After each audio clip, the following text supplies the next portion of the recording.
question now. Okay, the question is like this: there is a uniform magnetic field. Okay, and that magnetic field is being given to us in a certain direction. Okay, so magnetic field, fine, it has some direction. They've given it as B naught K cap. Next thing they say is a particle of mass m and a charge q is projected towards negative x-axis. Towards negative x-axis. So it is projected towards it with a speed of v. So okay, it is having some velocity. Velocity is there, and that velocity is given by v itself.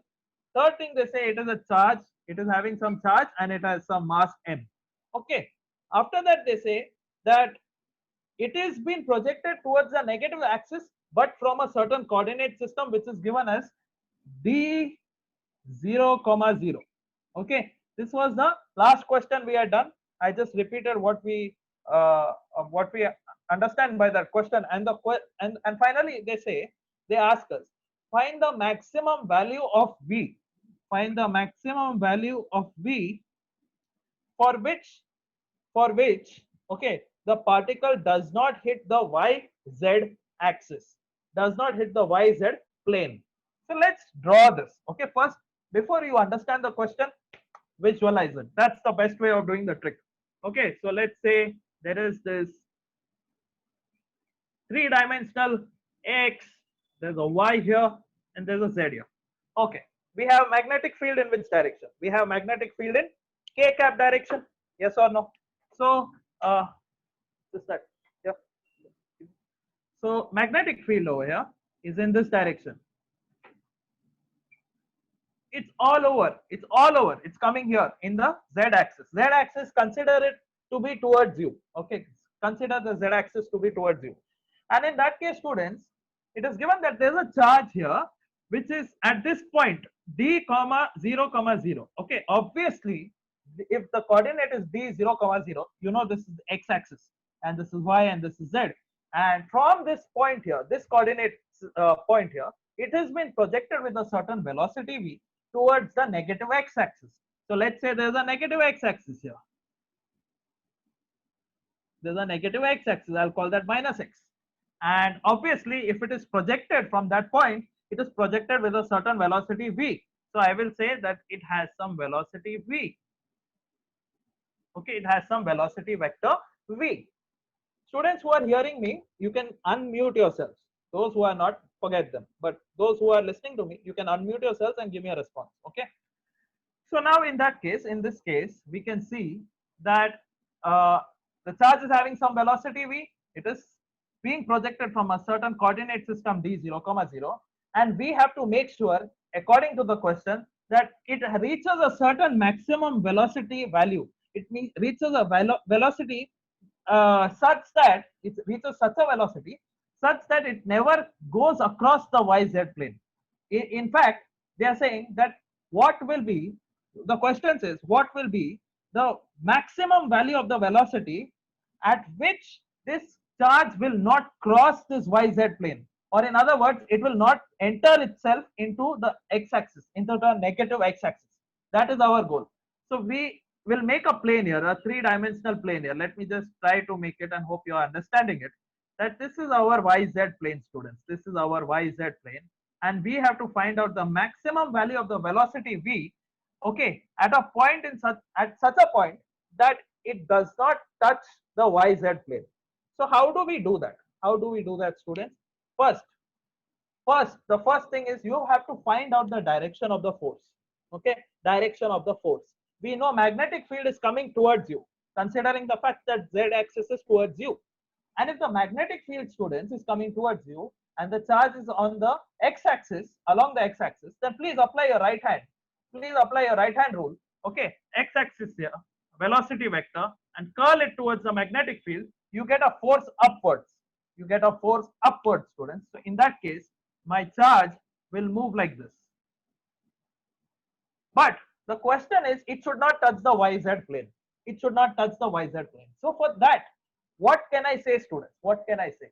Now look here. It is very easy to understand this. I am saying, I have already given you the coordinate. What is the coordinate? d 0 comma 0. So if I say, if I consider this to be a radius, students, if I consider to be a certain part of the circle, maybe a quarter, okay, maybe a quarter. So in that case, let me just complete the diagram. This is a quarter now.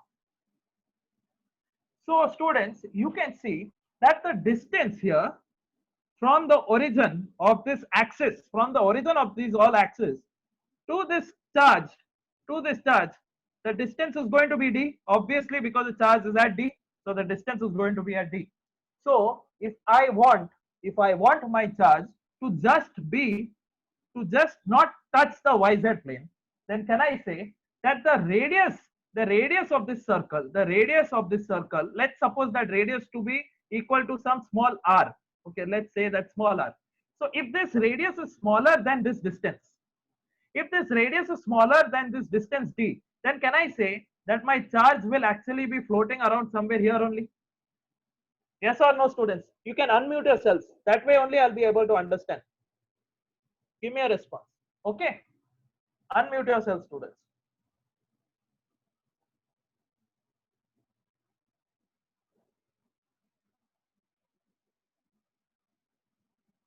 Unable to unmute. They are unable to unmute. Give them the permission. So students, so I am saying that if the radius is smaller than the distance d, in that case,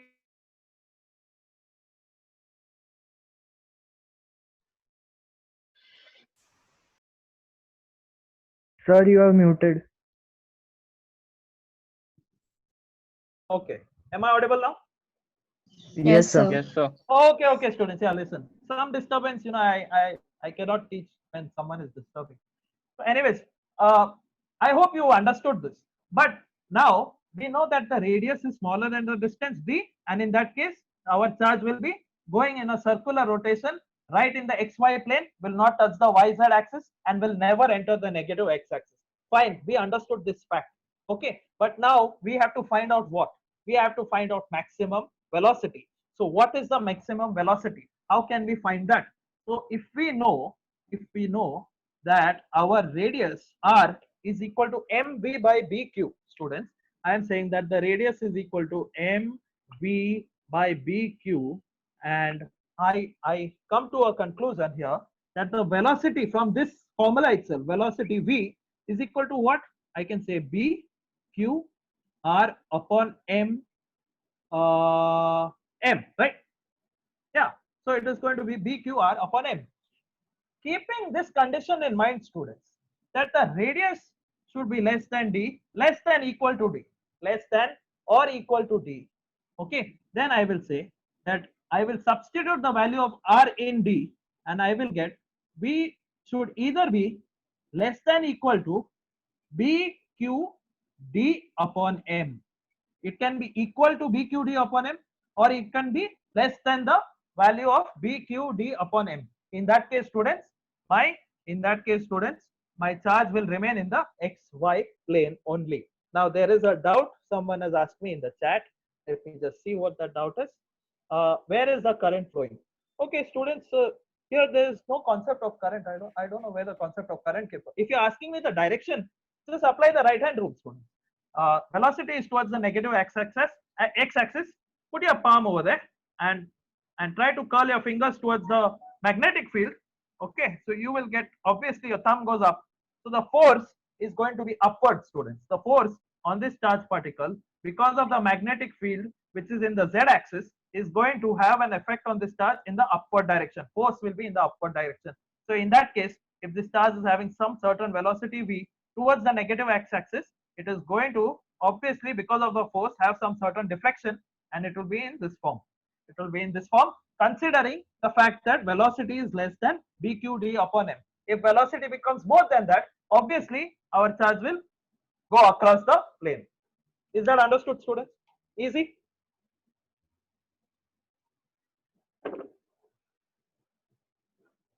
Yes, or sir. no? Okay. Yes, sir. Okay. So that is understood.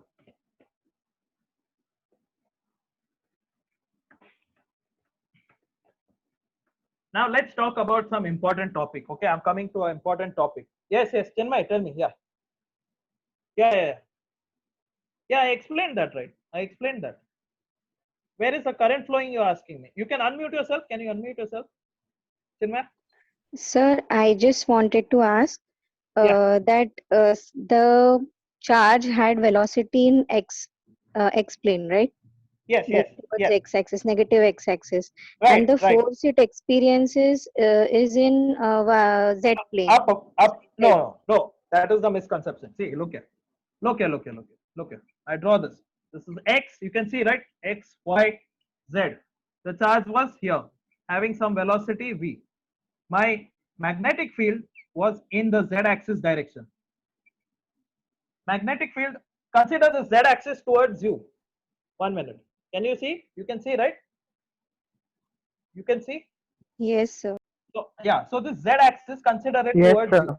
In that case, magnetic field is also coming towards you. It is in the z-axis direction, student.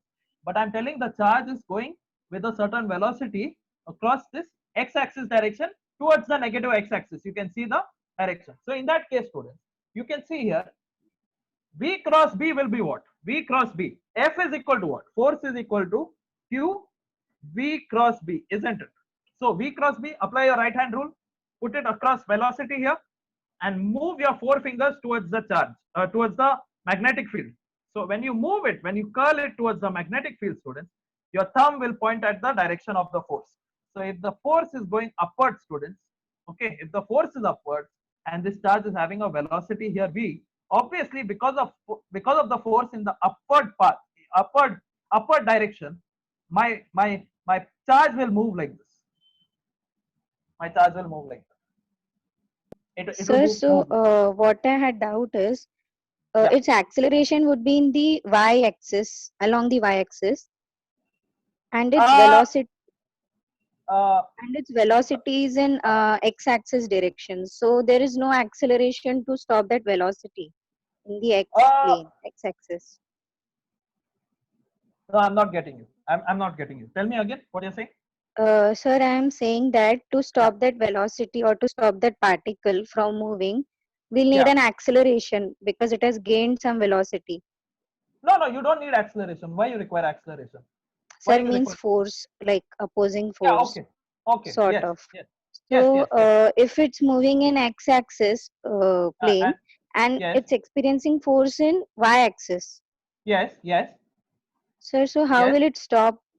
Stop, like where Yeah, will it go that's what I then said. Yeah, ultimately? yeah, yeah. See. Look at again. I'll explain the concept. Look at. Um. Yeah. Okay.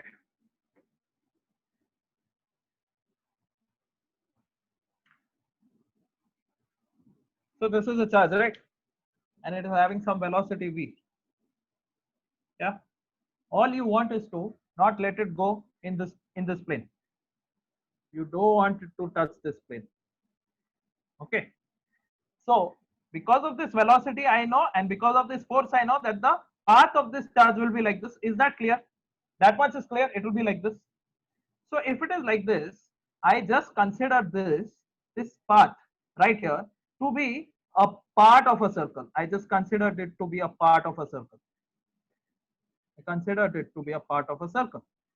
So what I did is, I just considered it to be a part of a circle, and I drew a quarter here with this as the origin of the circle. You can consider this to be origin of the circle. Just complete the entire thing here. So in that case, can I say that this was having what? This was having a coordinate d comma 0 comma 0, d 0 comma 0. So that means from the origin to this d 0 comma 0, my distance is what? My distance is what? D, right? My distance will be d, isn't it? This here, right here, will be a distance d. What I'm just telling you here is that the radius of this circle, if the radius of this circle r is going to be less than this distance d, then this circle will remain inside, no?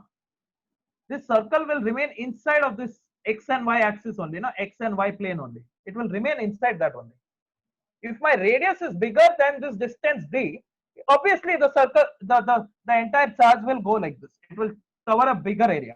I'm just telling you that this distance d, at which the charge is on the x-axis, okay, having it is because of the magnetic field, there's a force applied upwards. which is causing it to have a circular path like this. I just completed the circle. I put a origin O over here, and I'm just telling that this radius r, small r here, if it is smaller than this distance d at which this charge is present, then what will happen? My charge will never go there.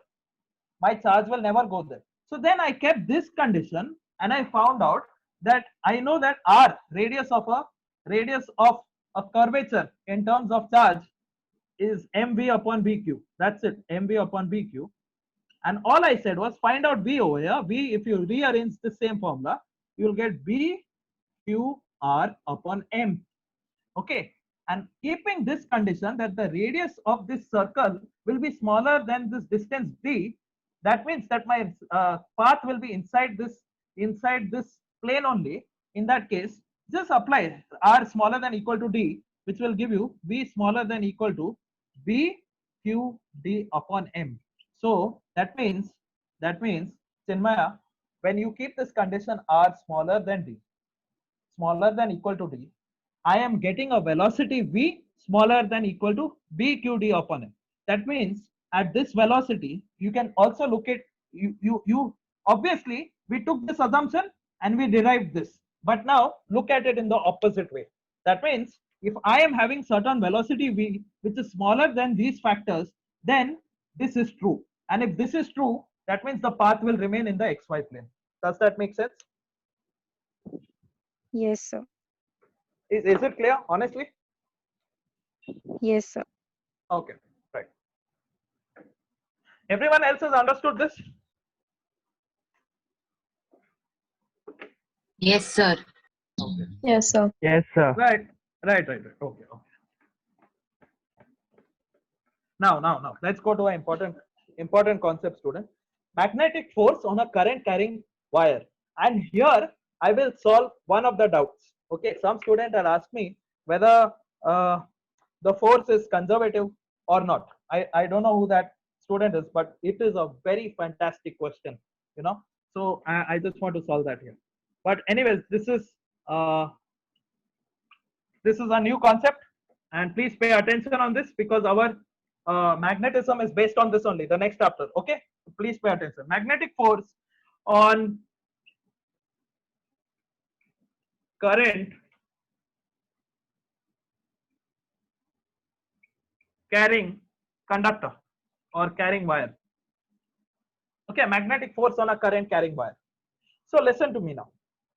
If I consider the magnetic field to be inside this board, let's consider it to be inside this board. Fine, no problem. Okay, just give me a minute. It takes me time to draw. And if I am considering that my magnetic field is inside this board, and instead of a charge now, I have a wire. What do I have? A wire, students. I have a wire, and I will zoom that wire. I will zoom it with a lens.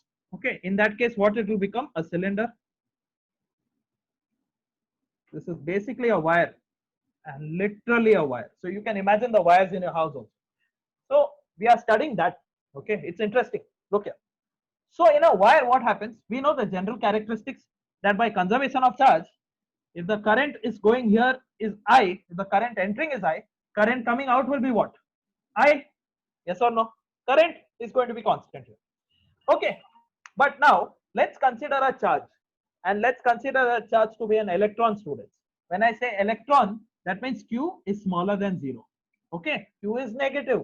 So I will say that I will just remove this because it's interrupting my, it is going to interrupt my diagram. You can obviously understand this conductor is placed in a magnetic field which is having a direction inside the board.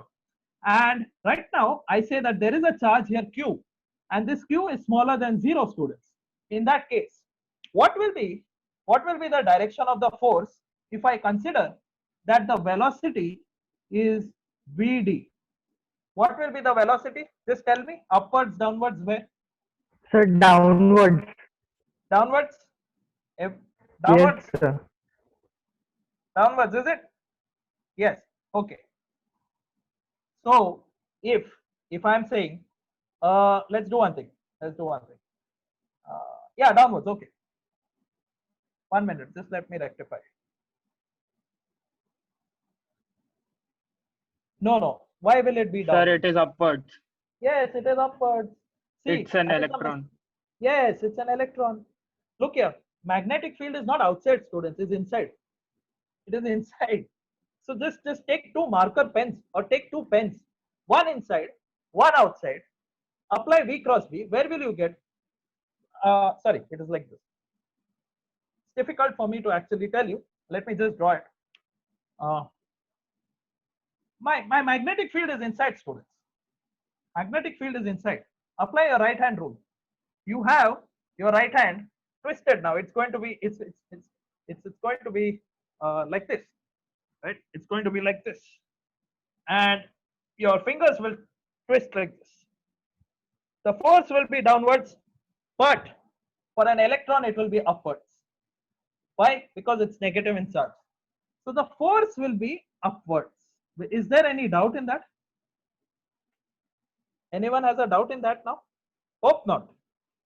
No, sir. Yeah, always remember, force on a positive charge will be opposite to the force on a negative charge. So if the velocity is Vd, and what is Vd, students? Vd is Vd. What is Vd? In current electricity we studied drift velocity. Drift velocity. Drift velocity. Okay. So it is having, this charge is having some drift velocity and it is having a force upwards. I can say that the path it is going to take is somewhat like this. Somewhat like that. But that doesn't matter to us right now. Okay. What I want you to tell me is, what is the force equal to? Force F, because of the magnetic field, is equal to what? Tell me. F is equal to Q V cross B. Cross B. Yeah. Open that. What will we get? Q VB sine theta. Yes or no? But okay. But what is the electrostatic force here, students? This is what? What is the electrostatic force going to be?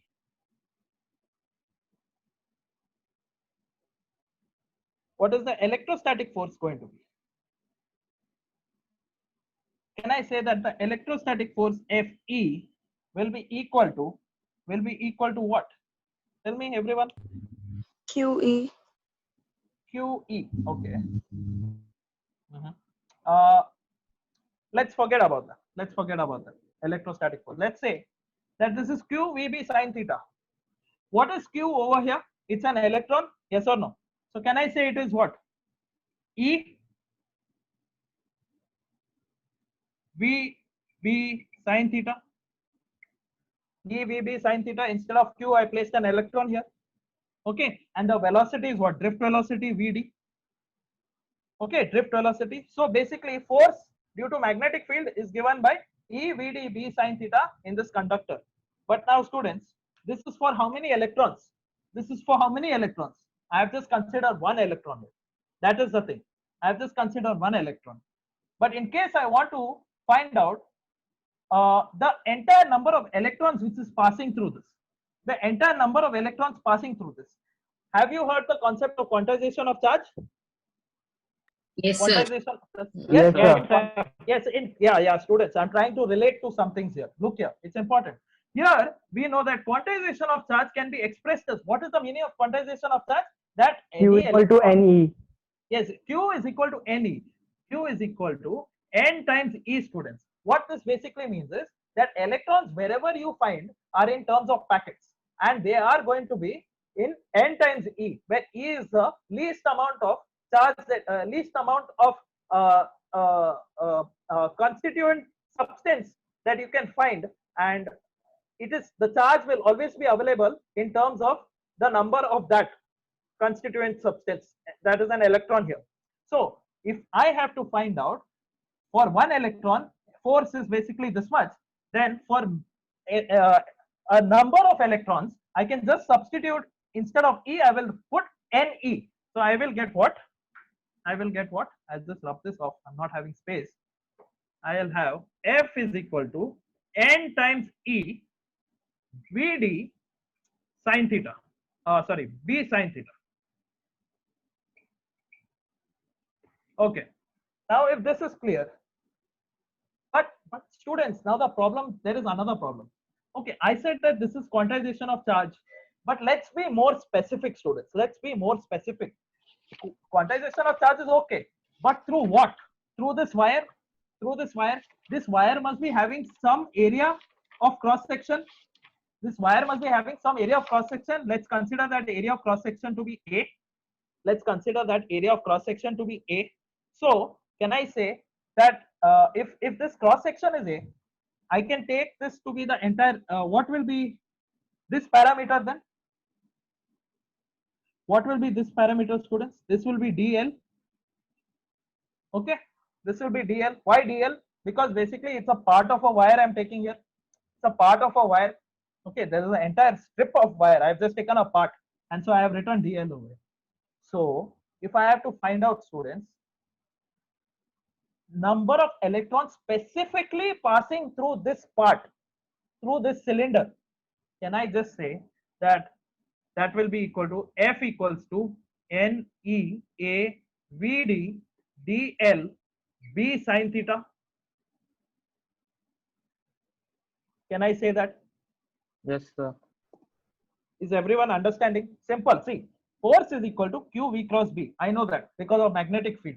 Then I said, open it up, QVB sin theta. Okay. Then I said that Q here is an electron. So I put E over here. After that, I said that there is a number of electrons. I have just considered one electron. So I put N times E using the formula quantization of charge, concept of quantization of charge.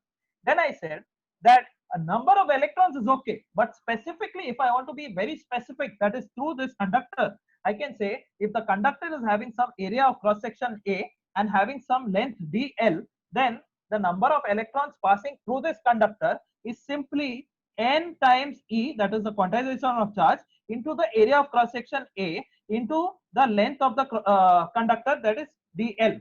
Okay, that is as easy as it gets. This is basically what is ADL? ADL is basically the volume, and if I multiply the number of charges NE into the volume, I will get the entire amount of charge flowing through this conductor.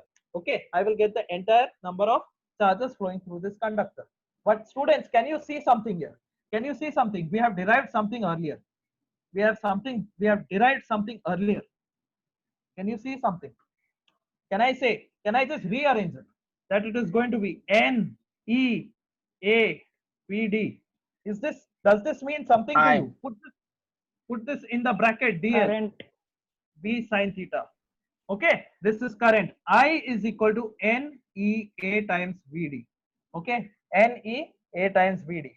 Okay, this is as easy as it gets. So if I know this is taught in current electricity, so just substitute that, students. I DL B sin theta. I DL B sin theta. So what is my force, students? Force is coming out to be F is equal to what? F is equal to I DL B sin theta. And here, students, here is the catch. Please pay attention. The catch is here. Basically, my length DL and B are having some kind of a relationship. What is that relationship? It is a cross product relationship. What is it? It is a cross product relationship. IDL cross B. Can I write this formula as IDL cross B? Yes or no? Because of sin theta. Yes or no?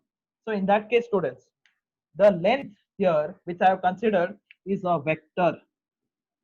And the magnetic field is obviously a vector. Force is a vector because of magnetic field. So students, whenever you see this term, okay, whenever you have to find out the force due to a current carrying conductor, okay, first thing to do is basically you have to define the direction of the length. This is a trick I'm telling. You have to you have to specify the direction of the length. Okay, why? Because it's a vector. That is why. Okay, so here always remember one thing. Always take the length vector to be in the direction of the current. My direction of the current is going which side? It's going from left to right. So I will also say that DL, basically DL is having a direction from left to right. Is that understood, students? Everyone, please respond. Yes, sir. Yes, sir. Okay, all of you all have understood? Yeah. So remember this formula. F is equal to I DL cross B. dl over here is a length vector of a specific amount of a small amount of wire, and magnetic field is a vector quantity. Obviously, we get force to be a vector quantity. So let's look more into this. This was a derivative, very important derivation. How many minutes we got now? What? We got 6 minutes. Okay.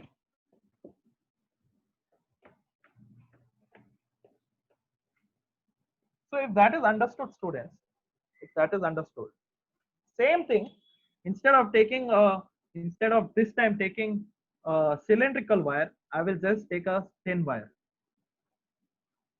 Just a wire. Okay. This is the magnetic field inside the board. The magnetic field is inside the board, students. Okay. So first thing to remember, if you have to find out, okay, if you have to find out the force due to a current carrying conductor in a magnetic field. I will not use the word current carrying conductor here. Basically a wire which is having some current through it. So basically you can relate to it. Okay, you can relate. You can see so many wires. If you have magnetic field across that wire, you can see what is basically, you can visualize, you can think about it.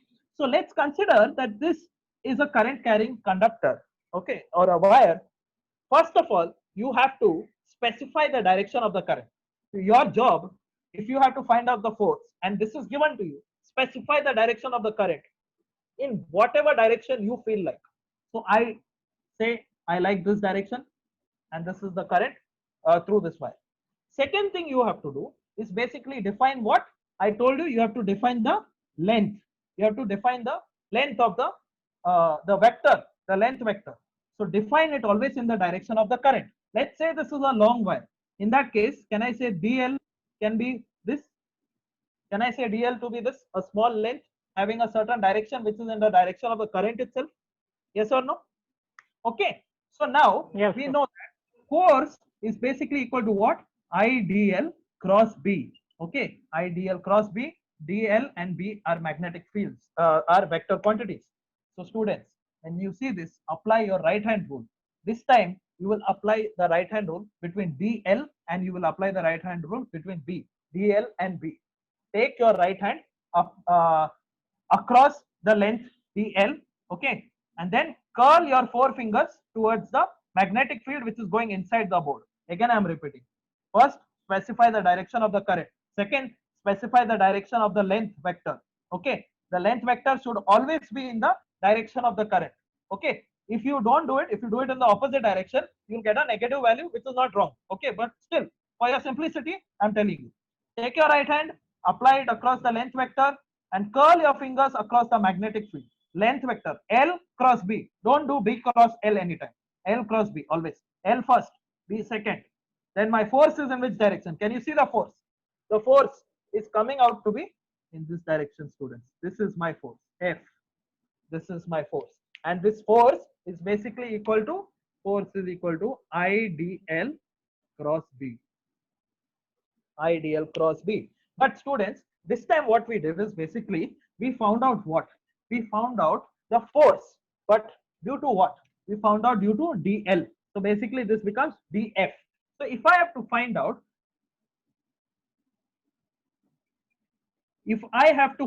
students, f, then what do I need to do? Integrate df. So students, on the right hand side, what can be derived? What can be integrated? What is the term that I can integrate? Magnetic field is constant, current is constant. What is not constant? I have specifically taken this length. Length.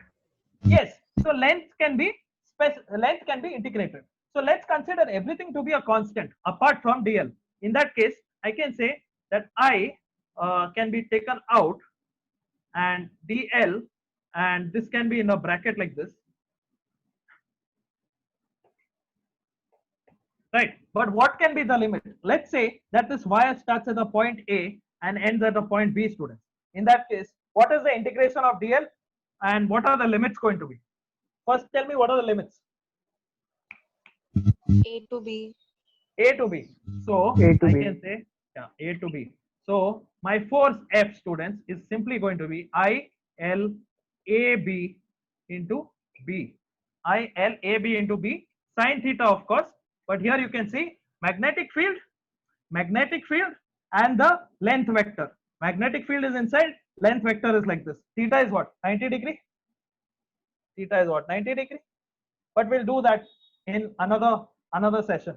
But I hope you understood what this simple force is, how to derive the equation. Is all this clear, students? Yes, sir. Yes, sir. Okay. So any doubt so far? Any doubt so far? Any doubt at all, students? Any doubt? Because why I'm asking you this is because this is the basis. Later on, we'll go to magnetism. We will not look at the basic concepts. You have to be strong here. You have to be strong. So in case you have any doubt, please let me know. I've shared my number also. In fact, if you feel any concept is very hard, tough to understand, let me know. Uh, okay. So hope you all are doing your assignments properly, and hope you all are maintaining your classwork and your homework properly, because that is what you will be assessed on. And yeah, that is all I needed to tell you. So thank you, students, for joining in. I think there is only less than a minute now. So hopefully you're understanding all these sessions which are happening. And yeah, that's it. Okay. So I'll see you all. Bye bye. Bye, students.